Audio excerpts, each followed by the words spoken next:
হযরত ফাতেমা কেমন কান্না করেছে শুনলে আশ্চর্য হয়ে যাবেন। আল্লাহর পয়গম্বর রাহমাতুল লিল আলামিনের কলিজার টুকরা কন্যা ফাতেমা। আহারে ফাতেমার ইন্তেকালের কাহিনী শুনলে চোখের পানি রাখা যায় না রে বন্ধু। হযরতে ফাতেমার ব্যাপারে আল্লাহর পয়গম্বর বলে, ফাতেমা তুমি জাতুম মিন্নি, ফাতেমা আমার দেহের অংশ, কলিজার টুকরা। ফাতেমা তো সাইয়্যিদাতু নিসাই আহলিল জান্নাহ, ফাতেমা জান্নাতের মনিদের সর্দারিনী। অথচ সার্টিফিকেট পাওয়া ফাতেমা ইন্তেকালের ভয়ে চোখের পানি ছাড়িয়ে কান্না করেছে। হযরত আলী রাদিয়াল্লাহু তাআলা আনহু প্রতিদিন ফজরের নামাজ পড়িয়ে ঘরে ঢুকতেন। ঘরে ঢুকেই দেখতো ফাতেমা নামাজের মুসল্লায় হয়তো কোরআন তেলাওয়াত করে, নয়তো জিকির আজগার করে, নয়তো ইশরাকের নামাজ আদায় করে। হযরত আলী হঠাৎ করে একদিন ফজরের নামাজ পড়িয়া ঘরে ঢুকলেন। ঘরে ঢুকে দেখে ফাতেমা নামাজের মুসল্লার মধ্যে নাই, কোরআন তেলাওয়াতও করে না, জিকিরও করে না, ইশরাকের নামাজও আদায় করে না।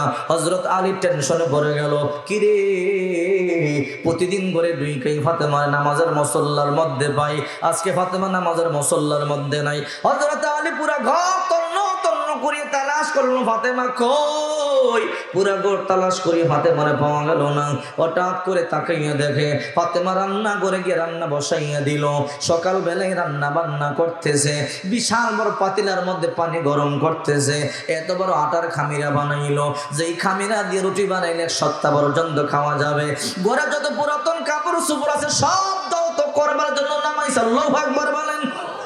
হযরত আলী বলে, ফাতেমা তুমি তো অসুস্থ, সকালবেলা দেখলাম প্রচন্ড জ্বর, আমি তোমাকে জ্বর দেখিয়ে নামাজের মধ্যে গেলাম। ও ফাতেমা আজকে সকালবেলায় রান্না বান্না কেন বসাইছো রে? ফাতেমা এত বড় আটার খামিরা কেন বানাইলাম? ফাতেমা বলে না, চোখের পানি ছাড়িয়ে কান্না শুরু করে দিল। হযরত আলী বলে, রে ফাতেমা এই সকালবেলা এত রান্না বান্না কেন বসাইছো? ফাতেমা চোখের পানি ছাড়িয়ে কান্না করে বলে, আলী আজকে একটা স্বপ্ন দেখেছি, যে স্বপ্নের ব্যাখ্যা আমার বুঝতে কষ্ট হয় নাই। কি স্বপ্ন দেখেছো? বলে আজকে স্বপ্ন দেখেছি রহমাতুল লিল আলামিন আমার ঘরে আসলো, আয়েশা কি যেন তালাশ করতেছিল। আমি গিয়া বললাম, ও আব্বাজান আপনি আমার ঘরে কি তালাশ করতেছিলেন? আমার আব্বাজান বলে, মা ফাতেমা, ও মা আমি তো তোরই তালাশ করতেছিলাম রে মা ফাতেমা। আব্বা জান আমার কেন তালাশ করতেছিলেন? ও মা ফাতেমা একটা সংবাদ তোমার দেওয়ার জন্য আসলাম, যে সংবাদটা শুনবার পরে কিন্তু কান্না করবা না, যে সংবাদ শুনবার পরে কিন্তু মন খারাপ করবা না। ফাতেমা বলে, আব্বা জান কি সংবাদ?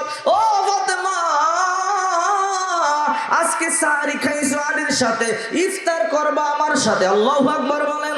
এই সংবাদটা শুনতে দেরি মাথার মধ্যে আসমানটা যেন ভাঙিয়া বলল, আহারে আমার আব্বাজান আমার কি শোনাইলো? আজকে সাহারি খাইলাম আলীর সাথে আর ইফতার করবো আমার বাবার সাথে, তার মানে আজকে আমার শেষ দিন, আজকে আমি মরিয়া যাব। আলী গো এই স্বপ্নের ব্যাখ্যা আমার বুঝতে কষ্ট হয় নাই, আজকে আমার জিন্দেগির শেষ দিন, আজকে আমি মরিয়া যাব। ও আলী আমার দুইটা চাওয়া আপনি পূরণ করবেন কিনা বলেন? আলী বলেন, ফাতেমা বলো এত বড় আটার খামিরা কেন বানাইলা?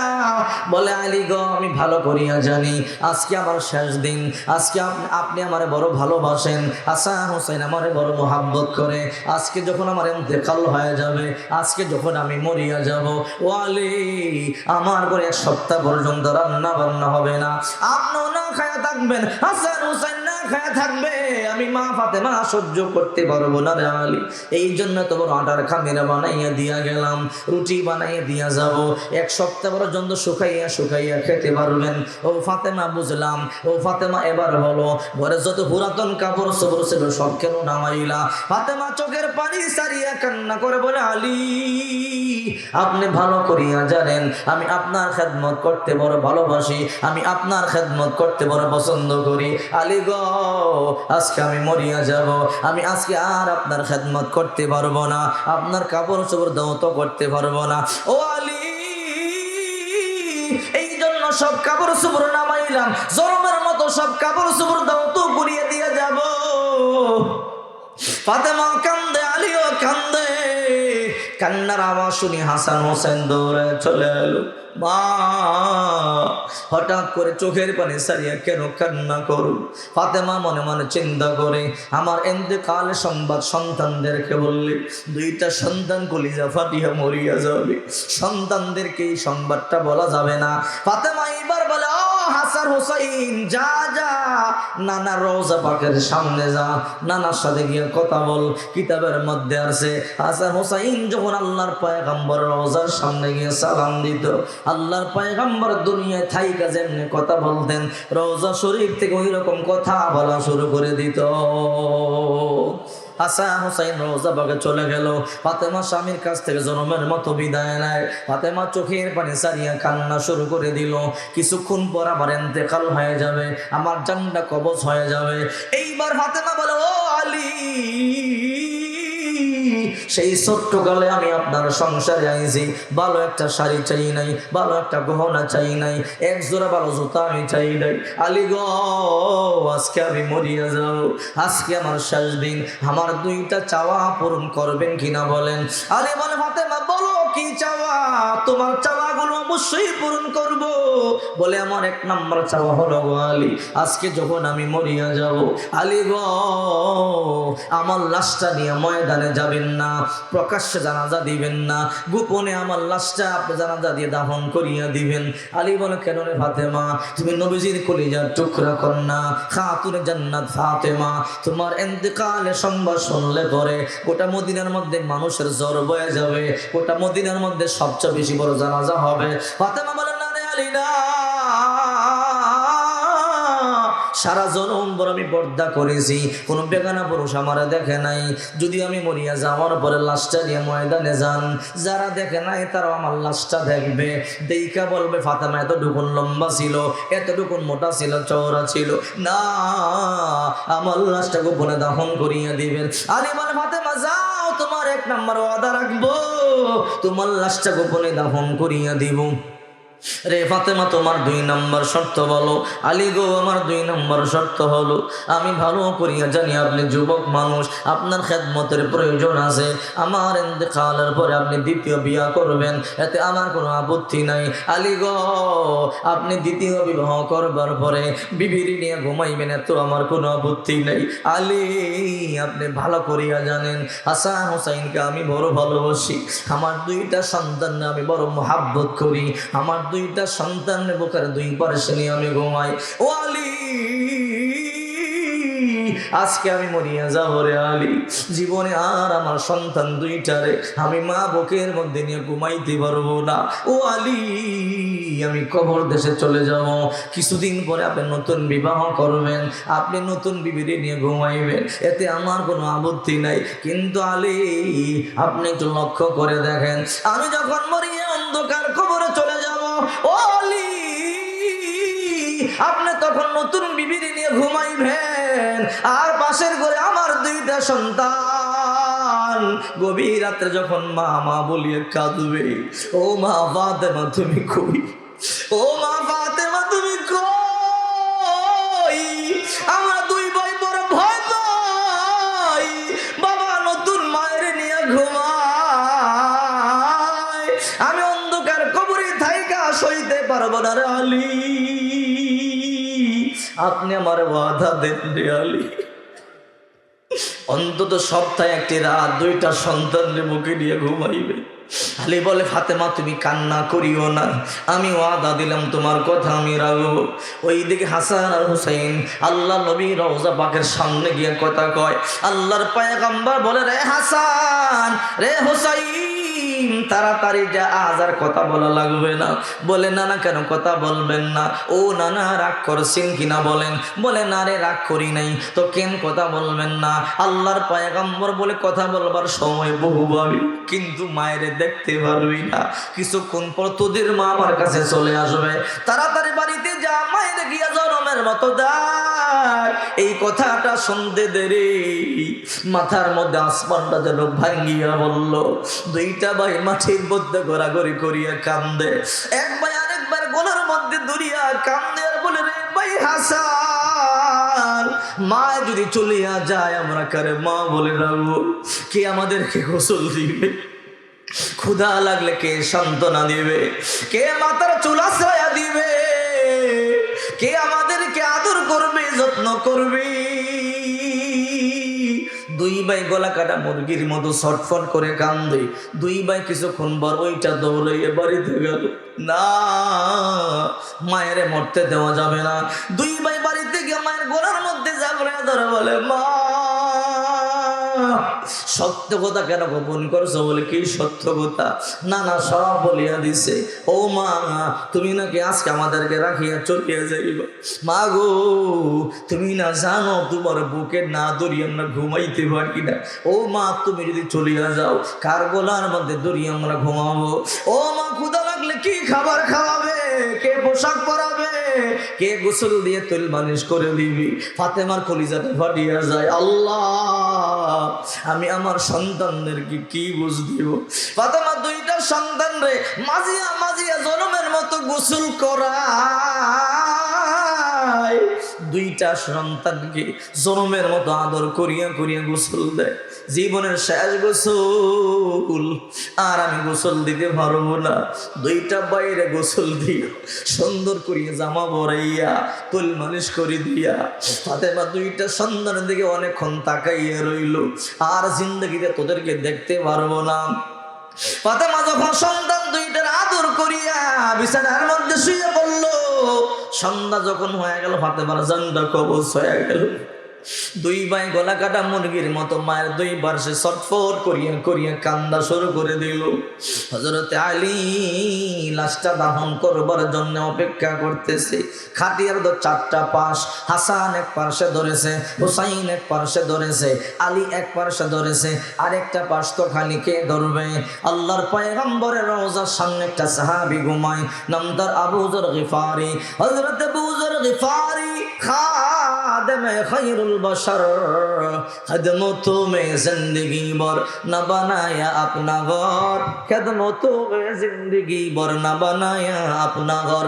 हजरत আবু যর গিফারি রাদিয়াল্লাহু তাআলা আনহু এমন একজন সাহাবী, আল্লাহর পয়গম্বর খেদমত করতে করতে জিন্দগিতে একটা ঘর পর্যন্ত বানাইবার সময় পায় নাই। স্বপ্ন দেখে আল্লাহর পয়গম্বর বলেন, আবু যর আরামে ঘুমাও, আর ওই দিকে আমার ফাতেমার ঘরে কান্নার রোল, ফাতেমার লাশটা গিয়ে খাটিয়া বহন কর। হযরত আবু যর গিফারি রাদিয়াল্লাহু তাআলা আনহু দরজার মধ্যে নক করে বলেন, ইফতাবা বিয়া আলী, দরজা খোলো। মানাম তাকে তুমি?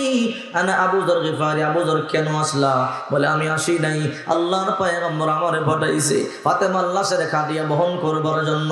ও বন্ধু, একটু কল্পনা করে দেখো, ফাতেমার লাশটা যখন কবরে দাফন করা হলো, এই যেখানে কবর আছে, এই কবরের মধ্যে অনেকের মা ঘুমায়, এই কবরের মধ্যে অনেকের বাবা ঘুমায়, অনেকের দাদা ঘুমায়। একদিন আপনিও ঘুমাইবেন, আমিও ঘুমাইব। ও বন্ধু, গাড়ি করলেন, বাড়ি করলেন, কিছু কবরে যাবে না। এত সম্পদ করলেন, কিছু কবরে যাবে না। একতলা বিল্ডিং আপনার সন্তান আপনার কবরে দিবে না, একটা গাড়ি আপনার বাড়ি কবরে দিবে না, আপনার 10টা পাঞ্জাবি 10টা শার্ট আছে, একটা শার্ট একটা পাঞ্জাবি দিবে না, খাটিয়া খাটিয়া খুলিয়া রাখিয়া দিবে। আহারে 40 টাকা দামের মার্কিন কাপড় পেঁচাইয়া কবরের মধ্যে রাখিয়া দিবে। ওই মা বাবা বড় ভাগ্যবান যার একটা সন্তান হাফেজ হয়েছে, ওই মা বাবা ভাগ্যবান যার একটা সন্তান মাদ্রাসার মধ্যে লেখাপড়া করি। ওই আব্বা আম্মার কবরে শোয়াইতে দেরি, কবরটা আল্লাহ তাআলা জান্নাতের বাগান বানাইতে বিন্দু পরিমাণ দেরি করবে না। আল্লাহু আকবার বলেন। 4টা ছাত্রের মাথার মধ্যে ফাগড়ি দিল। ওই আব্বা আম্মা দুনিয়ার সবচেয়ে ধনী, ওই আব্বা আম্মার কপাল বড় ভালো। কিয়ামতের ময়দানে ওই মাতা পিতা বাবা মায়ের ওই মাতা পিতার মাথার মধ্যে এমন নূরের মুকুট পরাইয়া দিবে, সবাই আফসোস করিয়া বলবে, এদের এত ইজ্জত কেন, এদের এত সম্মান কেন? বলবে, দুনিয়াতে যদিও রিক্সা চালাইতো, বেন চালাইতো, কৃষি কাজ করতো, আহারে ওই যে পাথরের মধ্যে গিয়া বিলের মধ্যে গিয়ে বড় কষ্ট করতো, এই কষ্ট করিয়া করে একটা সন্তান হাফেজ বানাইলো, এই জন্য আল্লাহ তাআলা তাদেরকে আখিরাতের বাদশা বানাইয়া দিছে। আল্লাহু আকবার বলেন। ওই মা বাবা কত ভাগ্যবান যাদের একটা সন্তান মাদ্রাসায় পড়ে। আল্লাহর হাবিব বলে, ফাওয়াল্লাযী নাফসু মুহাম্মাদিন বিয়াদি ফাওয়াল্লাযী নাফসু মুহাম্মাদিন বিয়াদি, ফাওয়াল্লাযী নাফসু মুহাম্মাদিন বিয়াদি। আল্লাহর পয়গম্বর তিনবার কসম খায়া বলেন, যে সত্তার হাতে আমার জান, যে সত্তার হাতে আমার প্রাণ, ওই আল্লাহর কসম করে বলি, মা মিন মুতাআল্লিমিন ইখতালিফু ইলা বাবিন আলিমিন। যখন কোন মাদ্রাসার মধ্যে কোন ছাত্র ভর্তি হয়, কোন ছাত্রী ভর্তি হয়, এখনো আলেম হয় নাই, মাদ্রাসায় কোরআন শিখবার জন্য মাত্র ভর্তি হয়েছে, রাসূল করিম সাল্লাল্লাহু আলাইহি ওয়াসাল্লাম বলেন মাত্র আসা যাওয়া শুরু করে দিয়েছে। রাসূল করিম সাল্লাল্লাহু আলাইহি ওয়াসাল্লাম বলেন, ইল্লা কাতাবাল্লাহু লাহু বিকুল্লি কদামিন ইবাদাতাস সানা। এদের দাম আল্লাহর দরবারে এত বেড়ে যায়, গ্রামের সাধারণ মানুষেরা যদি লাগাতার 1 বছর রোজা রাখে, 1 বছর নফল নামাজ পড়ে, যেই সওয়াব পাবে ওই মাদ্রাসার ছাত্র ছাত্রীরা এক একটা কদমের বদৌলতে 1 বছরের সমান সওয়াব পাওয়া যাবে। আল্লাহু আকবার বলেন।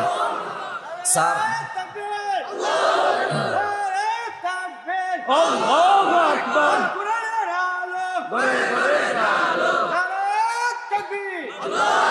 এই জন্য বিশ্বনবী মুহাম্মদ রাসূলুল্লাহ সাল্লাল্লাহু আলাইহি ওয়াসাল্লাম বলেন, এখানে শেষ নয়, ওয়াবানা লাহু বিকুল্লি কদামিন মাদিনাতান ফিল জান্নাহ। ওই মাদ্রাসা ছাত্র ছাত্রী যত কদম চলবে, প্রতিটা কদমের বদৌলতে জান্নাতে এক একটা করে বিশাল সিটি শহর বানাবে। একটা বিল্ডিং না, একটা শহর। একটা শহরের মধ্যে একটা বিল্ডিং থাকে না, হাজার হাজার বিল্ডিং থাকে। রাসূল করিম সাল্লাল্লাহু আলাইহি সাল্লাম বলেন, ওই মাদ্রাসার ছাত্র ছাত্রীরা যখন মাদ্রাসায় ভর্তি হয়ে যায়, এদের কদমের দাম এত বেড়ে যায়, এদের প্রতিটা কদমের বদৌলতে আল্লাহ তাআলা এক একটা জান্নাতের মধ্যে বিশাল বড় বড় শহর এদের নামে বানাইয়া দেয়। রাসূল করিম সাল্লাল্লাহু আলাইহি ওয়াসাল্লাম বলেন, ইন্নাল মালাইকাতা লা তাদউ আজনিহাতাহা রিদান লিতালিবিল ইলমি। তলেবুল ইলমের মনোতুষ্টির জন্য আল্লাহর নূরের ফেরেশতারা এদের পাখাগুলো পায়ের নিচে বিছায়া দেয়। এই জন্য বলি, রাত গভীর হয়ে গেল, হে কিশোরগঞ্জের মুসলমান, কপাল ধোয়া বাম্মার বলো, যার একটা ছেলে হোক একটা মেয়ে হোক মাদ্রাসার মধ্যে পড়ে, একটা ছেলে অথবা একটা মেয়ে যদি হাফেজ হয় অথবা হাফেজা হয়, আব্বা যদি জাহান্নামীও হয়, মা যদি জাহান্নামীও হয়, আব্বা আম্মা সহ এইরকম 10 জন জাহান্নামীকে টানিয়া টানিয়া জান্নাতে নিয়ে যাবে। আল্লাহু আকবার বলেন। এই জন্য বিল্ডিং যে করে সে বুদ্ধিমান না, যে টাকার মালিক হয় সে বুদ্ধিমান না। 30 বছর পরে মরিয়া যাবে, টাকার মালিক অন্যজন হবে, ক্ষমতার মালিক অন্যজন হবে, বিল্ডিং এর মালিক অন্যজন হবে। আহারে বুদ্ধিমান তো সে যে অনন্ত অসীমকালের জন্য একটা ব্যবস্থা করে গেল, অনন্ত অসীমকাল কার সুন্দর হবে। এই জন্য কবি বলেন, ঘর ইমারত রাবরি বরাসমা আকে বাজিরে জমি গর দিনে হা গর চরসতম শৌকত সুরত বুয়াদ চাহে চো বাহারা মে দরগুরত বুয়াদ। বিল্ডিং বানাইতে বানাইতে যদি আসমান পর্যন্ত বিল্ডিং বানাইয়া ফেলেন, একতলা বিল্ডিং আপনার কবরে যাবে না। আহারে আপনার কবর 3.5 হাত মাপিয়া মাপিয়া দিবে। এই জন্য বন্ধু, যে খাটিয়ার মধ্যে ঘুমাইলেন ওই খাটিয়াটা আপনার কবরে দিবে না, যেই পানের ডাবার মধ্যে পান খাইতেন সেটাও আপনার কবরে দিবে না, আপনার সুন্দর পছন্দের চশমাটাও খুলিয়া রাখিয়া দিবে, আপনার সুন্দর টরে কাপড়ে পাঞ্জাবিটা খুলিয়া রাখিয়া দিবে। এই জন্য আল্লাহর হাবিব মুহাম্মদ রাসূলুল্লাহ সাল্লাল্লাহু আলাইহি ওয়াসাল্লাম বলেন, ওই আব্বা আম্মা বড় বুদ্ধিমান, বড় ভাগ্যবান, যার একটা সন্তানকে দ্বীনি ইলম শিখাইয়া যায়। লিল্লাহি তাকবীর। একটা সন্তানকে মাদ্রাসায় পড়াইতে পারবেন তো ইনশাআল্লাহ? যদি আপনার সন্তান নাই, রাসূল বলেন 10 জন জাহান্নামী, 10 জন জাহান্নামীকে একজন হাফেজ অথবা হাফেজা, ছেলে হোক মেয়ে হোক, উভয়ের সমান অধিকার, উভয়ের সমান সওয়াব, সমান ক্ষমতা আল্লাহ দিয়ে দিবে। আপনার একটা ছেলে নাই, মেয়েরে বানাইছেন, ও সমান সওয়াব, সেও 10 জনকে নিয়ে জান্নাতে যাবে। সুবহানাল্লাহ বলেন। এখন আপনি তো আমল করতে পারেন নাই, জীবনে গুনাহ করছেন, পাপ করছেন, আপনার সব কাগজপত্র রেডি, আপনি জাহান্নামী। ওই সময় আপনার সন্তান গিয়া টানিয়া টানিয়া আপনার জান্নাতে নিবে, ওই মেয়েটাকে ভর্তি করায়, আর ওই ছেলে মেয়ে হাফেজ হইলে 10 নম্বরে আপনিও লাকি চান্স, আপনিও জান্নাতি। আল্লাহু আকবার বলেন। তো এই জন্য আসুন আমরা প্রতিজ্ঞা করি, আমাদের সন্তানদেরকে মাদ্রাসায় পড়াবো, আমাদের ছেলেদেরকে নাতিপুতিদেরকে একজন হলো মাদ্রাসায় পড়াইয়া হাফেজ আলেম বানাবো। যদি আমরা এতটুকুও না পারি, অন্তত আমরা সহযোগিতা করব, অন্যের সন্তানকে মাদ্রাসায় বুঝাইয়া ভর্তি করাইয়া দিব, তারপরও অন্তত জাহান্নাম থেকে বাঁচার একটা ব্যবস্থা হবে। পারবো তো ইনশাআল্লাহ? আল্লাহ পাক আমাদের সবাইকে তৌফিক দান করেন। সবাই বলি আমিন। আমার সময় ছিল রাত 12টা পর্যন্ত, আর 10 মিনিট ওভার হয়ে গেল, এই জন্য ক্ষমা প্রার্থী। যাই হোক, আর আমি সামনে গেলাম না। আল্লাহ পাক আমাদের সবাইকে মৃত্যুর জন্য প্রস্তুতি গ্রহণ করবার তৌফিক দান করেন। আল্লাহ পাক আমাদেরকে পরিপূর্ণ মুসলমান হইয়া কবরে যাওয়ার তৌফিক দান করেন। সবাই বলি আমিন। ওয়া আখির দাওয়ানা আলহামদুলিল্লাহি রাব্বিল আলামিন। আমরা কেউ উঠবো না, আমরা আসছি আসলে মৃত ব্যক্তিদের দোয়া রোহার মাত্রা দেবেন, একজন উঠবো না। এই পর্যায়ে আমাদের সম্মুখে মুখতাসার আলোচনা নিয়ে আসছেন, শেষ আখির আলোচনা, এরপরে হুজুর দোয়া করবেন। আমরা দোয়া করে, হুজুর মুসাফির 2500 থেকে আসছে রূপগঞ্জের পাশাপাশি, হুজুরকে প্রায় বিগত 6 বছর